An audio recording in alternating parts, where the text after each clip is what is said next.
We are from Department of Pediatrics, Kanachur Institute of Medical Science here in Derelakatte. First of all, thank you for being here and supporting us, supporting our program. At the outset, we'd like to introduce ourselves. So I'm Dr. Gautam, Department of Pediatrics. This is Professor Shamshad Khan, Professor Emeritus. This is Professor Onil Fernandez, who is head of the department. And this is Dr. Naja Abdur Rahman and Dr. Atul, our colleagues in the Department of Pediatrics, Assistant Professor.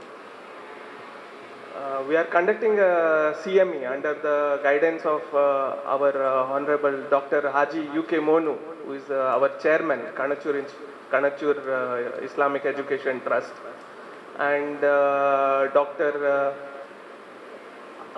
Abdur Rahman sir, who is our director. Abdur Rahman sir, who is our director. So under the guidance of these, we are conducting a CME on 26th of October, this Saturday. And the theme of the CME is Pediatric Gastroenterology. So we have called it Coastal Currents in Pediatric Gastroenterology, an update. So this is the theme of our CME, Continuous Medical Education, as they say.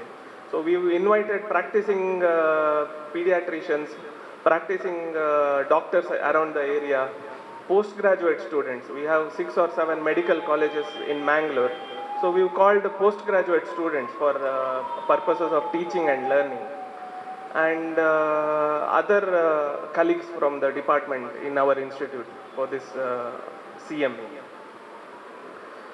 So what we have recognized is pediatric gastroenterology problems go under-recognized amongst our fraternity and our colleagues. Basically, we deal with the tummy problems, problems of small children with the tummy issues. For example, vomiting in small children or jaundice in very small children. There is a newer disease called inflammatory bowel disease, which is an upcoming disease in developing countries. So we want to spread awareness among these diseases amongst our fraternity. And we have decided to talk about this from eminent speakers. So we have called eminent speakers from Kerala. So one of our speakers is Dr. Riaz from Calicut. So he is a professor and he has been head of the Department of Pediatrics in Calicut. And he has written popular textbooks in pediatric gastroenterology. So he is one of our speakers. Amongst others, Dr. Somshekhar from Chennai. So he is a pediatric liver transplant physician. And Dr. Satsangi, Dr. Sandeep Satsangi from Apollo Hospital, Bangalore. He will be talking about newer drugs in pediatric liver problems. And then we have our own local faculty, Dr. B.S. Prasad from AJ Institute. He is also a pediatric gastroenterologist. Then we have Dr. Vijay Mahantesh, who is a pediatric surgeon, who will be coming to our CME. And myself will be talking about a few problems in children, liver problems in children. So this is a one-day CME, and Karnataka Medical Council has announced 2 CME points. This is a CME starting at about 9 o'clock and going on till about 5 o'clock in the evening. And topics covered, as I mentioned already, tummy problems in children, vomiting problem in children, jaundice in children, small children, and role of newer tests, like for example, genetic tests in children, and role of endoscopy, colonoscopy, capsule endoscopy in children, like newer modalities to diagnose the problem and treat the problem. So there are some liver problems which has to be identified early and referred early to a higher center. So we'll be covering these topics as well, so that the outcome of these diseases are better. So other important thing which we are talking is hepatitis. Hepatitis, as you all may know, it is a water spread illness, and it's a vaccine preventable illness. So we give timely vaccines in children, we can prevent this hepatitis. Not only that, boiling water, and hygiene measures, if we institute these measures, hepatitis can be prevented. It's a major problem. We have got plenty of cases in last 2 to 3 weeks, especially children in hostels, children, small children with jaundice. So they are suffering from this hepatitis problem. So if we spread awareness amongst our community and amongst our fraternity about this problem, I am sure we can reduce the burden of hepatitis among school-going children. So I will pass on the mic to our HOD for his words. ಹೌದು, ನಾನು ಕನ್ನಡದಲ್ಲೇ ಹೇಳಲಿಕ್ಕೆ ನಾವು ನಮ್ಮ ಕಣಚೂರು ಸಂಸ್ಥೆಗಳ ಅಡಿಯಲ್ಲಿ Kanachur medical ವಿಭಾಗ, Kanachur paediatric department ಅಂದರೆ ಮಕ್ಕಳ ವಿಭಾಗದ ಅಡಿಯಲ್ಲಿ ಪಿಡಿಯಾಟ್ರಿಕ್ ಗ್ಯಾಸ್ಟ್ರೋಎಂಟ್ರಾಲಜಿ ಅಪ್ಡೇಟ್ ಅಂತ ಒಂದು CME ಅನ್ನು ಮಾಡ್ತಾ ಇದ್ದೇವೆ. ಅದು 26 ಅಕ್ಟೋಬರ್ ಸ್ಯಾಟರ್ಡೆ, ಅದೇ ಈ ವಾರದಲ್ಲಿ, ಈ ವಾರದ ಕೊನೆಯಲ್ಲಿ ಇದೆ. ಆಡಿಟೋರಿಯಂ, ನಮ್ಮ ಕಣಚೂರು ಆಡಿಟೋರಿಯಂ 3rd ಫ್ಲೋರಲ್ಲಿ ಇದು ನಡೀತಾ ಇದೆ. ಇದು ನಮ್ಮ patrons doctor Haji UK Monu ಮತ್ತು ಅಬ್ದುಲ್ ರೆಹಮಾನ್ ಅವರ ಅಡಿಯಲ್ಲಿ ಅಡ್ವೈಸರ್ಸ್ ಡಾಕ್ಟರ್ ಶಾನವಾಸ್, ನಮ್ಮ ಡೀನ್, MS ಹರೀಶ್ ಶೆಟ್ಟಿ, ಮತ್ತು ನಮ್ಮ ಪ್ರೊಫೆಸರ್ ಎಮೆರಿಟಸ್ ಡಾಕ್ಟರ್ ಶಂಶಾದ್ ಮತ್ತು ರೋಹಿನ್ ಮೇಸ್ ಅವರ CEO ಅವರ ಅಡಿಯಲ್ಲಿ ನಾವು ಮಾಡ್ತಾ ಇದ್ದೇವೆ. ಇದು ಒಂದು ದಿನದ CME. ಇದರಲ್ಲಿ ಮೇನ್ಲಿ ನಾವು ಮಕ್ಕಳ ಪ್ರಾಬ್ಲಮ್ಗಳು, ಹಿಪಟೈಟಿಸ್, ಮಕ್ಕಳ ವಾಂತಿ ಮತ್ತು ಅದರ ಕುರಿತ ಕೆಲವು ಕಾಯಿಲೆಗಳು, ಮಕ್ಕಳ ಗ್ಯಾಸ್ಟ್ರೋಎಂಟರೈಟಿಸ್ ಅಂದರೆ ಲೂಸ್ ಮೋಷನ್ಗೆ ಕುರಿತಂಥ ಕೆಲವು ವಿಷಯಗಳು, ಮತ್ತು ಈಗ ನ್ಯೂವರ್ ಟ್ರೆಂಡ್ಸ್ ಏನು ಹಿಪಟೈಟಿಸ್ ಬಗ್ಗೆ ವ್ಯಾಕ್ಸಿನೇಷನ್ ಆಗಲಿ ಅಥವಾ ಬೇರೆ ಜೆನೆಟಿಕ್ ಪ್ರಾಬ್ಲಮ್ಸ್, ಅಂದರೆ ನಮ್ಮ ಜೆನೆಟಿಕ್ ಪ್ರಾಬ್ಲಮ್ಸ್ಗಳು ಈಗ ಸ್ವಲ್ಪ ಜಾಸ್ತಿ ಆಗಿದ್ದಾವೆ. ಅದರಿಂದ ಅದರ ಬಗ್ಗೆ ಕೂಡ ತುಂಬ ರಿಸರ್ಚ್ ಕೂಡ ನಡೀತಾ ಇದೆ. ಸೊ ಅದರ ನ್ಯೂವರ್ ಟ್ರೆಂಡ್ಸ್ಗಳು ಕೂಡ ಬರ್ತಾ ಇದ್ದಾವೆ. ಸೊ ಅದರ ಬಗ್ಗೆ ಕೂಡ ನಾವು ಮಾತಾಡ್ತೇವೆ ಅದರ ವಿಷಯದಲ್ಲಿ. ಸೊ ಕನ್ನಡದಲ್ಲಿ ಎಕ್ಸಾಕ್ಟ್ಲಿ ಹೇಳೋದಿದ್ರೆ ಅದು ಯಕೃತ್ತು, ಮಕ್ಕಳ ಯಕೃತ್ತಿನ ವಿಷಯವಾಗಿ ಈ ನಾವು CME ಮಾಡ್ತಾ ಇದ್ದೇವೆ. ನಿಮ್ಗೇನಾದರೂ ಡೌಟ್ ಇದ್ದರೆ ಕೇಳ್ಬೋದು.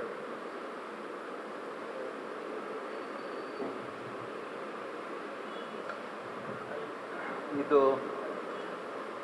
ನಮ್ಮ ಈಗ ಅವರು ಈಸ್ ಎ ಪಿಡಿಯಾಟ್ರಿಕ್ ಗ್ಯಾಸ್ಟ್ರೋಎಂಟ್ರಾಲಜಿಸ್ಟ್. ನಮ್ಮ ಸಿಟಿನಲ್ಲಿ ಇವರು ಮತ್ತು ಡಾಕ್ಟರ್ BS ಪ್ರಸಾದ್ ಅಂತ ನಿಮಗೆ ಗೊತ್ತಿರ್ಬೋದು. ಮುಂಚೆ ಎಲ್ಲ ಬರೀ ಜನರಲ್ ಪ್ರಾಕ್ಟೀಷನರ್ ಅಂದರೆ ಫ್ಯಾಮಿಲಿ ಡಾಕ್ಟರ್ ಅಂತ ಇರ್ತಾಯಿದ್ರು. ಆಮೇಲೆ ಫಿಸಿಷಿಯನ್ಸ್ ಬಂದರು, ಆಮೇಲೆ ಕಾರ್ಡಿಯಾಲಜಿಸ್ಟು, ಅಡಲ್ಟ್ಸಿಗಾಯಿತು.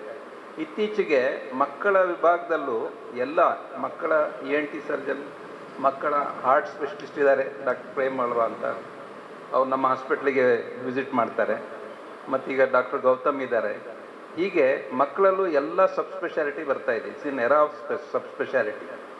ಇದರಿಂದ ಏನು ಜನಗಳಿಗೆ, ಸಾಮಾನ್ಯ ಜನಗಳಿಗೆ ಏನು ಉಪಯೋಗ ಆಗ್ತದೆ ಅಂದರೆ, ಯಾವುದೇ ಕಾಯಿಲೆಯನ್ನು ಅದರ ಕರೆಕ್ಟು ಡಯಾಗ್ನೋಸ್ ಮಾಡಿ ಅದಕ್ಕೆ ಏನು ಮಾಡಬೇಕು, ಎಂಥ ವಿಷಯ ಅಂತ ಹೇಳಿಬಿಟ್ಟು ನಮ್ಮ ಕಾಲೇಜಿನಲ್ಲಿ ಎಲ್ಲ ಥರದ್ದು ಸೌಲಭ್ಯಗಳು ಇದೆ. ಮತ್ತು ನಮ್ಮ ಕಾಲೇಜಿನಲ್ಲಿ ಯಾವ ಥರದ್ದು ಹೆಚ್ಚು ಫೀಸ್ ಕೊಡೋ ಅದೆಲ್ಲ ಏನು ಇರೋದಿಲ್ಲ. ಸ್ವಲ್ಪ ಇನ್ವೆಸ್ಟಿಗೇಷನಿಗೆ ಕಾನ್ಸಲ್ಟೇಷನ್ ಫೀಸ್ ಎಲ್ಲ ಫ್ರೀ. ಸೊ ನಮಗೆ ಪಿಡಿಯಾಟ್ರಿಕ್ ಕಾರ್ಡಿಯಾಲಜಿಸ್ಟ್ ಬರ್ತಾರೆ ಪ್ರತಿ ವಾರ, ಒಂದು ದಿವಸ ಇಕೋ ಎಲ್ಲ ಮಾಡ್ತಾರೆ. ಗೌತಮ್ ಅವರು ನಮ್ಮಲ್ಲೇ ಇದ್ದಾರೆ, ಡೈಲಿ ಇರ್ತಾರೆ. ಸೊ ಹೀಗಾಗಿ ನಾವು ಎಲ್ಲ ಸಬ್ ಸ್ಪೆಷಾಲಿಟಿನ ನಾವು ಡೆವಲಪ್ ಮಾಡ್ತಾ ಇದ್ದೀವಿ.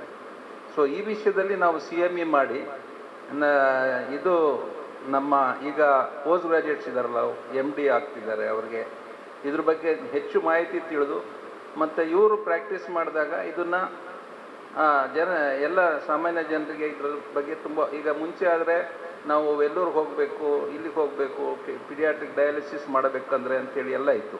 ಈಗ ಆ ಥರ ಏನಿಲ್ಲ. ನಮ್ಮೂರಿನಲ್ಲೇ ಆಲ್ಮೋಸ್ಟ್ ಎಲ್ಲ ಸಬ್ ಸ್ಪೆಷಾಲಿಟಿಗಳು ಬಂದಾಗಿದೆ. ನಮ್ಮೂರಲ್ಲಿ ಹೆಚ್ಚು ಮೆಡಿಕಲ್ ಕಾಲೇಜಸ್ ಇದೆ.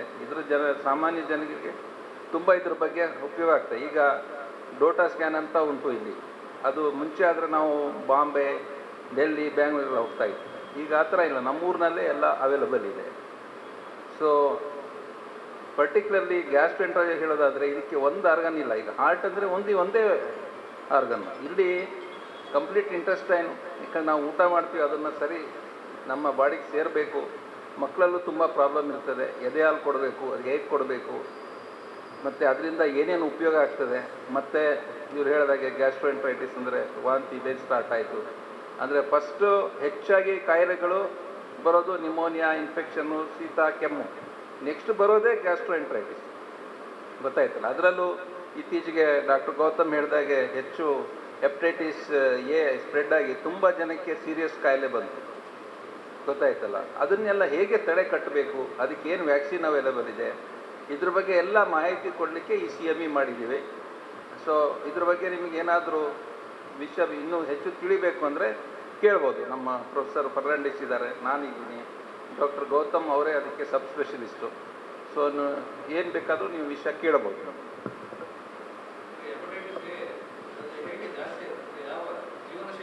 ಯಾವುದು ಹೆಪಟೈಟಿಸ್ ಎನಾ? ನೋಡಿ ಹೆಪಟೈಟಿಸ್ ಎ, ಟೈಫಾಯ್ಡು, ಇದೆಲ್ಲ ನೀರಿನಿಂದ ಬರೋ ಕಾಯಿಲೆಗಳು. ಆ ವೈರಸ್ಸು ನೀರಿನಲ್ಲಿ ಇರ್ತದೆ. ನೀರಲ್ಲಿ ಅಂದರೆ ಯಾವ ನೀರಿನಲ್ಲಿ? ಯೂಶಲಿ ನಾವೀಗ ಒಬ್ಬನಿಗೆ ಹೆಪಟೈಟಿಸ್ ಆದರೆ ಅದು ಅವ್ರ ಮೋಷನ್ ಪಾಸ್ ಮಾಡಿದಾಗ ಅದರಲ್ಲಿ ವೈರಸ್ ಹೋಗ್ತದೆ. ಈಗ ಪ್ರಾಪರ್ ಸೀವೇಜ್ ಇಲ್ಲ, ಗೊತ್ತಾಯ್ತಾ. ನಮ್ಮ ಊರಲ್ಲಿ ಎಲ್ಲ ಕಡೆ ಇಲ್ಲ. ಈಗ ಮಳೆ ಬಂದರೆ ಈ ಸೀವೇಜ್ ಎಲ್ಲ ಮೇಲೆ ಹರಡು ಬರ್ತದೆ. ಸೊ ಈ ನೀರು ಕುಡಿಯೋ ನೀರು ಜೊತೆ ಸೇರ್ಕೊಂಬಿಟ್ರೆ ಆ ವೈರಸ್ಸು ಸ್ಪ್ರೆಡ್ ಆಗಿ ಈ ಪರ್ಟಿಕ್ಯುಲರ್ಲಿ ಹಾಸ್ಟೆಲ್ಸ್ಗೆ ಯಾವ ಥರ ನೀರು ಸಿಗ್ತದೆ, ಅದಕ್ಕೆಲ್ಲ ಕಂಪ್ಲೀಟ್ ಟ್ರೀಟ್ಮೆಂಟ್ ಆಗಿ ಸಿಗುತ್ತಾ, ಅಥವಾ ಅವರು ಓಪನ್ ವೆಲ್ ನೀರು ತಗೊಳ್ತಾರಾ? ಓಪನ್ ವೆಲ್ ನೀರಿನಲ್ಲಿ ತುಂಬ ಈ ವೈರಸ್ ಈಸಿಯಾಗಿ ಸೇರ್ಬೋದು. ಸೊ ಹಾಗಾಗಿ ಮತ್ತು ಇನ್ನೊಂದು ವಿಷಯ ಏನಾಗಿದೆ ಅಂದರೆ ಹೆಪಟೈಟಿಸ್ ಎ ವ್ಯಾಕ್ಸಿನ್ ಅವೈಲೇಬಲ್ ಇದೆ, ಸರ್ಕಾರದಿಂದ ಫ್ರೀ ಸಿಗ್ತಾ ಇಲ್ಲ ಇನ್ನು. ಆದರೆ ಇದರಿಂದ 2% ಮಕ್ಕಳು ಸಿವಿಯರ್ ಲಿವರ್ ಫೇಲ್ಯೂರ್ ಆಗಿ ಟ್ರಾನ್ಸ್ಪ್ಲಾಂಟ್ ಬರುವಂಥ ಪರಿಸ್ಥಿತಿ ಬರ್ಬೋದು, ಗೊತ್ತಾಯ್ತಲ್ಲ. ಮತ್ತು ಹೆಚ್ಚು ಮಕ್ಕಳು ಕಾಯಿಲೆ ಆಗ್ಬೋದು. ಹೆಪಟೈಟಿಸ್ ಎ ಕೊಡ್ತಾ ಇಲ್ಲ, ಹೆಪಟೈಟಿಸ್ ಬಿ ವ್ಯಾಕ್ಸಿನ್ ಫ್ರೀ ಕೊಡ್ತಾ ಇದ್ದಾರೆ. ಹಾಗಂದರೆ ಸರ್ಕಾರದಿಂದ ತುಂಬ ವ್ಯಾಕ್ಸಿನ್ಸ್ ಫ್ರೀ ಕೊಡ್ತಿದ್ದಾರೆ, ಇಲ್ಲ ಅಂತೇನಿಲ್ಲ. ಚಿಕನ್ ಪಾಕ್ಸು, ಹೆಪಟೈಟಿಸ್ ಎ ಮತ್ತು ಟೈಫಾಯ್ಡು, ಈ ವ್ಯಾಕ್ಸಿನ್ಸು ಇನ್ನೂ ಫ್ರೀ ಸಿಗ್ತಾ ಇಲ್ಲ. ಸೊ ಇದನ್ನು ನಾವು ಒತ್ತಡ ಮಾಡಬೇಕು ಸರ್ಕಾರ. ನೀವು ಪ್ರೆಸ್ನವರು ಎಲ್ಲ ವ್ಯಾಕ್ಸಿನ್ಸ್ ಯಾಕೆ ಕೊಡೋದಿಲ್ಲ, ಕೊಡಬೇಕು ಅಂತೇಳಿ, ಗೊತ್ತಾಯ್ತಲ್ಲ. ಇದು ಮೇನ್ಲಿ ವಾಟರ್ ಕಮ್ಯುನಿಕಬಲ್ ಡಿಸೀಸ್ ಅಂತ ಟೈಫಾಯ್ಡು ಇದು. ನೋಡಿ ಟೈಫಾಯ್ಡು ನಜೀರ್ ಸಾಹೇಬರು ಇದ್ದಾಗ ಮಿನಿಸ್ಟ್ರು ಈ ಟ್ಯೂಬ್ ವೆಲ್ ಸ್ಟಾರ್ಟ್ ಮಾಡಿದರು. ಅದ್ರ ಮೇಲೆ ಟೈಫಾಯ್ಡ್ ಕಂಪ್ಲೀಟ್ ಆಲ್ಮೋಸ್ಟ್ ನಿಂತೋಗಿತ್ತು. ಈಗ ಮತ್ತೆ ಇದಾಗ ಏನಾಗಿದೆ ಅಂದರೆ ಈಗ ನಮ್ಮ ಸಿಟೀಸ್ ಹೇಗೆ ಹರಡ್ತಿದೆ ನೀವು ನೋಡ್ತಾ ಇದ್ದೀರಲ್ಲ. ಸಿವೇಜ್ ಸಿಸ್ಟಮ್ ಇರೋದಿಲ್ಲ. ಸಿವೇಜ್ ಸಿಸ್ಟಮ್ ಇಲ್ಲ ಅಂದರೆ ಗ್ಯಾಸ್ಟ್ರೋಎಂಟ್ರೈಟಿಸ್, ಲೂಸ್ ಮೋಷನ್, ವಾಮಿಟಿಂಗು, ಇದು ಜಾಂಡೀಸ್ ಬರುವಂಥ ಹೆಪಟೈಟಿಸ್ ಎ ಮತ್ತು ಟೈಫಾಯ್ಡ್ ಮತ್ತೆ ವಾಪಸ್ ಬಂತು. ಇದ್ರ ಬಗ್ಗೆ ಅವೇರ್ನೆಸ್ಸು ಜನಗಳಿಗೂ ತರಬೇಕು, ಸರ್ಕಾರಕ್ಕೂ ಒತ್ತಡ ಹಾಕಬೇಕು. ಸುಮ್ಮನೆ ಅನ್ಪ್ಲ್ಯಾನ್ಡ್ ಸಿಟೀಸ್ ಹಾಕೋದು. ಈಗ ನೋಡಿ, ಈಗ ಬಾಂಬೆ, ಚೆನ್ನೈ, ಬ್ಯಾಂಗ್ಳೂರು ಏನಾಗ್ತಾ ಇದೆ ವಿಷಯ. ಅವರೆಲ್ಲ ಲೇಕ್ಸ್ ಎಲ್ಲ ಕ್ಲೋಸ್ ಮಾಡಿ ಮನೆಗಳು ಕಟ್ಕೊಂಡ್ಬಿಡ್ತಾರೆ. ಆಮೇಲೆ ಅದಕ್ಕೆ ಡ್ರೈನೇಜ್ ಇಲ್ಲ, ಎಂತ ಇಲ್ಲ. ಡ್ರೈನೇಜ್ ಇಲ್ಲ ಅಂದರೆ ಈ ನೀರು ಕುಡಿಯೋ ನೀರು ಜೊತೆ ಸೇರ್ತು ಅಂದರೆ ಕಾಯಿಲೆ ಆ ಥರ ಹರಡಿರೋದು.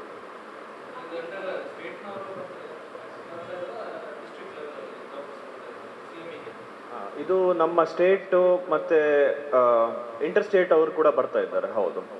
ಸೊ ಮೇನ್ಲಿ ಡಾಕ್ಟರ್ ರಿಯಾಜ್ ಕಾಲೇಜಿಂದ, ಹೌದು. ಮತ್ತು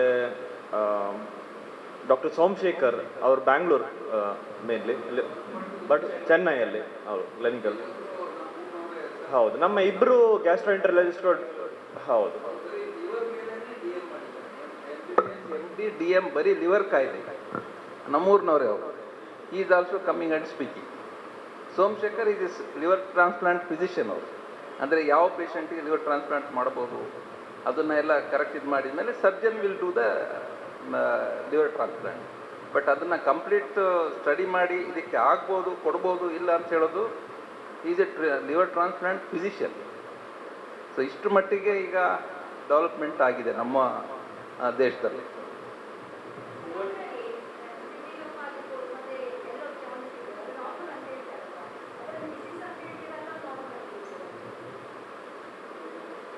ಗೊತ್ತಾಗ್ತದೆ ಅಲ್ಲ, ಅದು ಒಂದು ಫಿಸಿಯೋಲಾಜಿಕಲ್ ಜಾಂಡಿಸ್ ಅಂತ ಹುಟ್ಟಿದ ತಕ್ಷಣ ಆಗ್ತದೆ, ಅದು ಬೇರೆ. ಮತ್ತು 3-4 ತಿಂಗಳವರೆಗೂ ಸ್ವಲ್ಪ ವಾಮಿಟ್ ಮಾಡ್ತಾರೆ. ಅದಕ್ಕೆ ಈಗ ಏನೇ ವಿಷಯ ಇದ್ದರೂ ನಮಗೆ ಬಂದರೆ ಇದು ಕಾಯಿಲೆಯಿಂದ ಬಂತ, ಇದು ಸಾಧಾರಣವಾಗಿ ಡೆವಲಪ್ಮೆಂಟಲ್ಲಿ ಬರ್ತದ ಅಂತ ಹೇಳೋದು ನಾವು ಪೀಡಿಯಾಟ್ರಿಷಿಯನ್ ಆಗಲಿ ಇವರಂತೂ ಅದರದ್ದೇ ಸ್ಪೆಷಲಿಸ್ಟು. ಅದ್ರ ಬಗ್ಗೆ ಹೆಚ್ಚು ಮಾಹಿತಿ ಕೊಟ್ಟು ಆದರೆ ನೀವು ಇದು ಸಾಧಾರಣ ಹೀಗೆ ಅಂತ ಕೂತ್ಕೊಂಡ್ಬಿಟ್ರೆ ಮನೆಯಲ್ಲಿ, ನಾಳೆ ಅವನಿಗೆ ಬೇರೆ ಲಿವರ್ ಕಾಯಿಲೆ ಉಂಟು ಅಥವಾ ಗಾಲ್ ಬ್ಲಾಡರ್ ಕಾಯಿಲೆ ಇತ್ತು, ಅದ್ರ ಟೈಮಿಗೆ ಇದು ಮಾಡಲಿಲ್ಲ ಅಂದರೆ ಲಿವರ್ ಬರ್ನಾಗಿ ಹೋಗುತ್ತೆ, ಅಬ್ಸ್ಟ್ರಕ್ಷನ್ ಆಗಿಬಿಟ್ಟು ಅಕಸ್ಮಾತ್ ಬೈಲ್ ಪಾಸ್ ಆಗಲಿಲ್ಲ ಅಂದರೆ. ಸೊ ಆ ವಿಷಯಕ್ಕೆಲ್ಲ ನೀವು ಅವ್ರು ಬಂದು ತೋರಿಸ್ಬಿಟ್ಟು ಮಾಹಿತಿ ತಗೋಬೇಕು. ಒಂದು ಹಂತದ ತನಕ ಅದು ನಾರ್ಮಲ್ ಆಗಿರುತ್ತೆ, ಮತ್ತು ಒಂದು ಹಂತ ದಾಟಿದ್ರೆ ಅದು ನಾರ್ಮಲ್ ಅಲ್ಲ. ಅದಕ್ಕೆ ಫಸ್ಟ್ ಟಾಕ್ ನಾವು ಅದೇ ಇಟ್ಟಿದ್ದೇವೆ, what's normal, what's not normal. ಅಂದರೆ ಒಂದು ಅವೇರ್ನೆಸ್, ಒಂದು ಜಾಗೃತಿ ಮೂಡಿಸ್ಲಿಕ್ಕಾಗಿ ಒಂದು ಹಂತದ ತನಕ ಅದು ನಾರ್ಮಲ್, ಅದು ಹಂತ ದಾಟಿದ್ರೆ ಅದು ನಾರ್ಮಲ್ ಅಲ್ಲ. ಅದನ್ನು ನಾವು ಒಂದು ಐಡೆಂಟಿಫೈ ಮಾಡಿ ರೆಫರ್ ಮಾಡಬೇಕು. ಅದಕ್ಕಾಗಿ CME ಇಟ್ಕೊಂಡಿದ್ದೇವೆ. ಆ್ಯಕ್ಚುಲಿ ಜಾಂಡಿಸ್ ಅನ್ನೋದು ಸ್ಟಾರ್ಟಿಂಗ್ ಕೆಲವು ದಿವಸ, ಅಂದರೆ ಹುಟ್ಟಿದ ಮಗು ಕೆಲವು ಒಂದರಿಂದ ಒಂದೂವರೆ ತಿಂಗಳ ತನಕ ಜಾಂಡಿಸ್ ಇರುತ್ತೆ. ಅದಕ್ಕೆ ಫಿಸಿಯಾಲಜಿಕಲ್ ಜಾಂಡಿಸ್ ಅಂತ ಹೇಳ್ತೇವೆ. ಯೂಶ್ವಲಿ ಅದು 24 ಗಂಟೆ ನಂತರ ಬರೋದು. ಅದು ಕೆಲವೊಮ್ಮೆ ರಕ್ತದ ಬ್ಲಡ್ ಗ್ರೂಪ್ ಇರ್ತದೆ, ಅದರಲ್ಲಿ ಬ್ಲಡ್ ಗ್ರೂಪಲ್ಲಿ ಕೆಲವು ಡಿಸ್ಕ್ರಿಪೆನ್ಸಿ ಅಂದರೆ ಚೇಂಜಸ್ ಬರೋದ್ರಿಂದ ಮಕ್ಕಳದ್ದು ಮತ್ತು ಕೆಲವೊಮ್ಮೆ ಅದು ಜಾಸ್ತಿ ಆಗ್ತದೆ. ಸೊ ಅಂಥದ್ದನ್ನೆಲ್ಲ ನಾವು ಕಂಡುಹಿಡಿಯುವಂಥ ನಮ್ಮ ವಿಧಾನಗಳು ನಮಗಿದ್ದಾವೆ. So we all investigate that. ತುಂಬ ಜಾಂಡೀಸು ನ್ಯೂಬಾರ್ನ್ಸಲ್ಲಿ normal most of the time, but ಅದರಲ್ಲಿ ನಾವು ಅಬ್ನಾರ್ಮಲ್ ಒಂದು 20-30% ಅಬ್ನಾರ್ಮಲಿಟಿ ಇದೆ, ಅದನ್ನು ನಾವು ಕಂಡುಹಿಡಬೇಕು. ಎರಡನೇದು ಸ್ಪಿಟ್ಟಿಂಗಲ್ಲಿ ಯೂಶ್ವಲಿ ಏನಾದರೂ ತುಂಬ ಜಾಸ್ತಿ ಸ್ಪಿಟ್ಟಿಂಗ್ ಆದರೆ ಮಗು ಫೇಲಿಯರ್ ಟು ಥ್ರೈವ್ ಅಂತ ಹೇಳ್ತಾರೆ, ಅಂದರೆ ಮಗು ಬೆಳವಣಿಗೆ ಸರಿ ಆಗೋದಿಲ್ಲ. ಸೊ ಅದನ್ನು ನಾವು ಇಟ್ಕೊಂಡು ಮಾನಿಟರ್ ಮಾಡಿ ಯಾವುದು ಕರೆಕ್ಟ್, ಯಾವುದು ಪ್ಯಾಥೊಲಾಜಿಕಲ್ ಅಂದರೆ ಯಾವುದು ಪ್ರಾಬ್ಲಮ್ಯಾಟಿಕ್ ಮತ್ತು ಯಾವುದು ನಾನ್ ಪ್ರಾಬ್ಲಮ್ಯಾಟಿಕ್ ಅಂತ ಅದನ್ನು ಡಿಫ್ರೆನ್ಷಿಯೇಟ್ ಮಾಡಿ ನಾವು ಇನ್ವೆಸ್ಟಿಗೇಟ್ ಮಾಡ್ತೇವೆ ನಾನು. ಸೊ ಅದು ಅದರ ವಿಷಯ.